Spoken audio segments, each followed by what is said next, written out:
May kwento ako. Lalaki ako. At itong nagdaan na bakasyon, umuwi ako sa aming probinsya sa Dumaguete. Dahil sa inuwian ko ang minamahal kong asawa na minsan ko lang makasama sa loob ng 1 taon. Bakit? Eto na nga. Nasa Manila kasi ang trabaho ko. Alam mo naman, sa probinsya mahirap ang makahanap ng trabaho.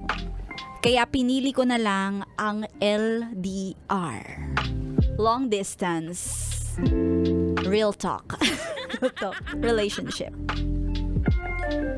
Yung bakasyon ko, nakasama ang wifey ko at 2 anak ko. Ito ang pinaka masayang araw. Masayang nangyari sa akin sa buong taon na ito. Yung masagana ang araw-araw dahil gusto ko syempre na makitang punong-puno ang hapagkainan para sa pamilya ko. Ang sarap sa pakiramdam. Pero isa na yata ako sa pasaway na hindi sumunod sa mga panata ng Holy Week. Hindi ako nakapag-ayuno. Hindi ako nakapagpigil sa aking mga ginugusto.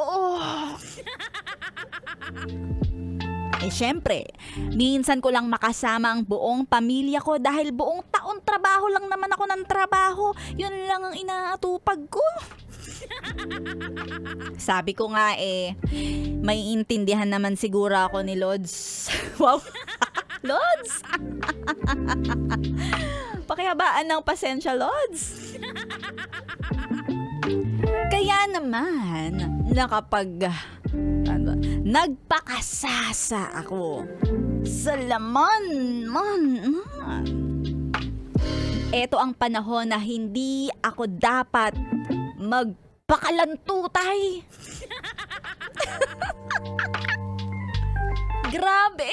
Grabe ang pagkasabi ko sa lambing, sa yapos ng asawa ko. Walang araw, walang gabi na hindi ko pinatawad. Sulit na sulit.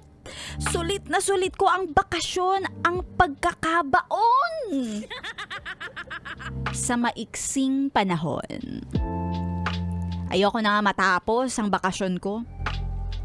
Sa totoo lang, naglalaro na nga sa isip ko na wag na kaya akong bumalik sa trabaho sa Maynila. Dito na lang ako sa probinsya. Kasi sa tatrabaho ko, anong babalikan ko? Babalikan ko yung pagod. Babalikan ko yung sermo ng boss ko. Boss reveal. Charot. Babalikan ko yung lungkot na gabi-gabi, mag-isa, walang katabi. Namimiss ko ang aking family. Pero higit sa lahat, kailangan kong bumalik para kumita ng pera. Pera ba talaga makapagpapasaya sa akin? Nandito pa ako sa probinsya hanggang ngayon. Talaga ba? Lunes na! Nag-extend ako ng vacation leave hanggang this week. Kasi ayoko pa talagang bumalik sa Maynila. Nakabinbin pa kung bibili ako ng tiket, pasakay ng barko. Gusto ko kasi na nahahawakan at naiyayakap yung mga minamahal ko. Pero, kailangan ko nang magdesisyon. Ay, magdesisyon ka na! Wala pa mang eleksyon.